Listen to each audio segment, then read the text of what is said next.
So let's learn how to create a custom mouse button like this that's going to be moving, and it has this circular shape right here that is just basically red, and you can convert the color to another color you basically want, right? And this is a kind of a work just only within this page the way that it is right now. Once you get out outside of this page, it will stop showing like that. All right, for instance, if I get out right here, you see that the natural mouse comes in, but once I bring it in, that particular natural mouse goes away and then brings in this artificial one. Let's see how we can build this. So when we go to, I did have a folder I just created that I called a mouse cursor, and I want to create a file inside of it. Let's call that index.html. Then open that up. Then I want to generate my HTML boilerplate. So if I do exclamation and then hit tab, it's going to bring this in. And I want to just do mouse cursor, maybe change or something of that nature. All right, you can call it anything you wish to call that. Now within the body right here, what I want to do first of all is let's create a div right here, and then we'll just do div, and let's give that a class. And the class for this is actually, let's call this custom dash cursor, because we want to like basically hide the natural cursor and then create our own. So this is just going to be situated within the body right here. Now what I want to do is, let's try to create some CSS for this. And I want to do that inside of this right here. So within the head region, I'm going to just create CSS. I'm going to style tags right here. And the best thing, the first thing I want to do is to just basically hide the mouse button on this page. All right. And if you want to do that, if you just do something like cursor, and you can choose something like none right here. And with that, we can use that to attempt to hide the natural mouse button within that particular place. And if we get down right here, we are going to just do custom. And I'm just basically referring to this particular class that we have in here. So let's grab onto that, and I'm going to just paste that right here, and let's write a couple of lines for the CSS right here. All right, and what you want to do for the CSS is going to be really very simple. So let's set the width, and I'm going to just set that to 20 pixels, and after that we can set a height for that, and let's say that the height is actually also going to be set to 20 pixels. And the next thing I want to do is to just set a border radius. And if you don't know what I'm trying to do, I'm just like referring to this thing that looks like a circle right here. That's just basically what I'm trying to create. And I want to just see how I can just kind of grab that and put that right in here. If you want to continue with that, we can do just radius right here, and we can just set that to 50%, and it's going to make a perfect circle right there.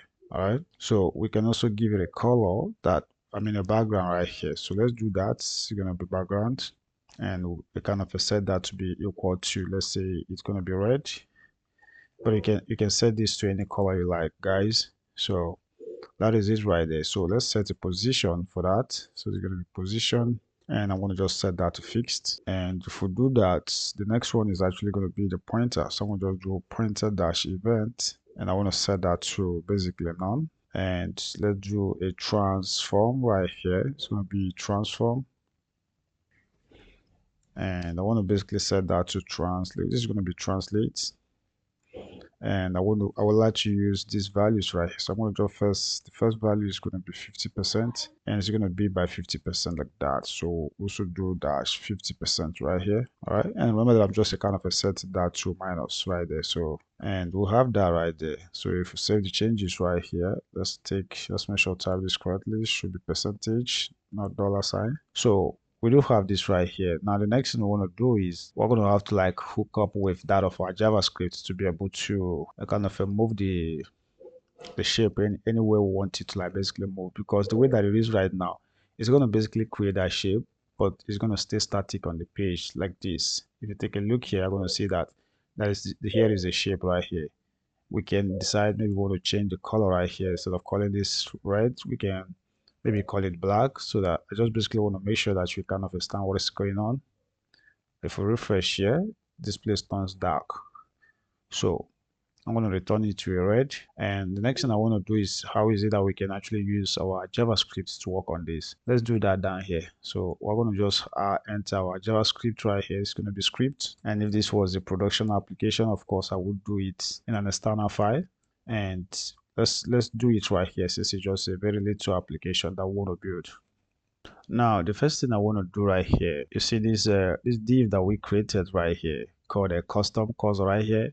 I want to grab onto that and then put that in the variable right here. So if we want to grab onto that particular class right there, we can do that in a couple of ways. I'm going to just have to put this in a variable. So this is going to be const, and I'm going to just basically set that to be equal to, and we can do document dot something like query selector right here. Let's use query selector. All right. And since this is a class, we can just do dot, and we can just mention the class name. We just basically this particular class that we'll have in here. So I want to copy that as it is and then put that right here.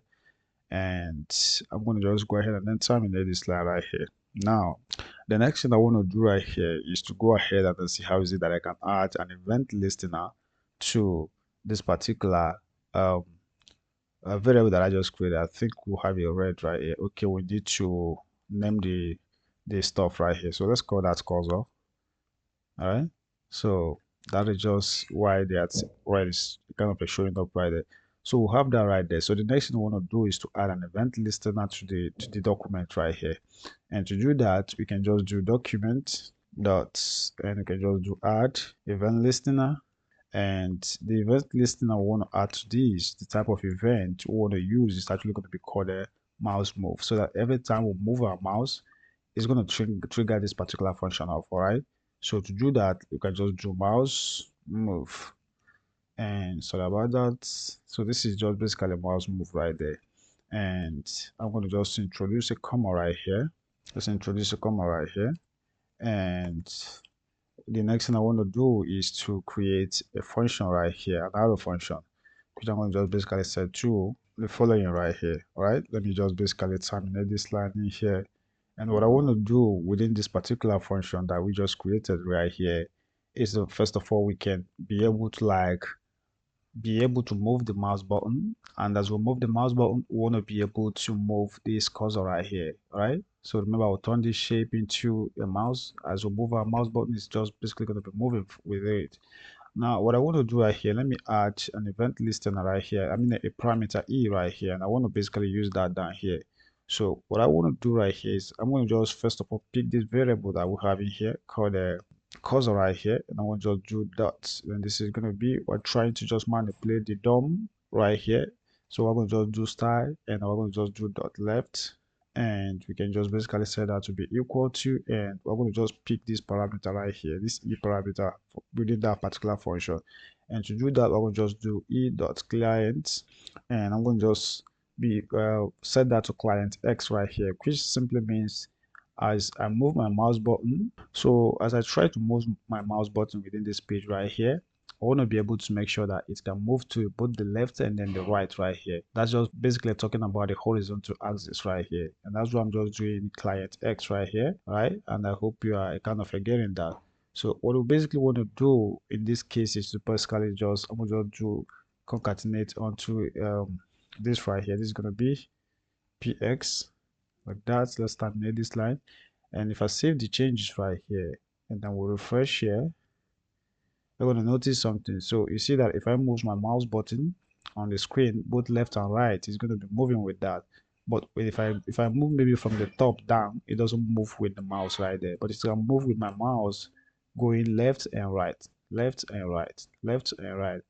But coming down, it doesn't do anything. So if we want to make sure that it kind of follows the mouse down and up, we can just do the client Y right here. So I'm going to just copy this and then paste that on the next line, and let's do tap right here. So we'll have to manipulate the top DOM right here, and let's change this to Y.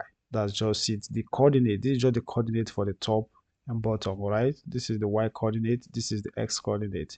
So this X coordinate is left and right, and this one is for top and bottom. Just to put a comment in here, top and bottom coordinate or axis. Let me just do axis right here. I don't have the time to type coordinate now. And here we can just say left and right axis, just like that. So I want to save the changes the way that it is right now, and this should be able to do it for us. So if we go back to our browser and I want to refresh, you see that if we move our mouse button to the left and right, it's going to be working, and then if we move it down, it's going to be following our mouse just like that.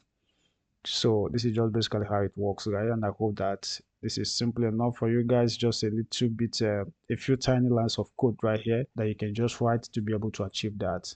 So I'm kind of a busy today, so I don't have a, if you check my post, you see that I don't have a lot of posts today. So I just wanted to like do something real quick and just to make sure that I don't kind of leave you guys without having some content to consume for today. So thank you for watching, and I'll see you guys in the next one. Bye bye for now.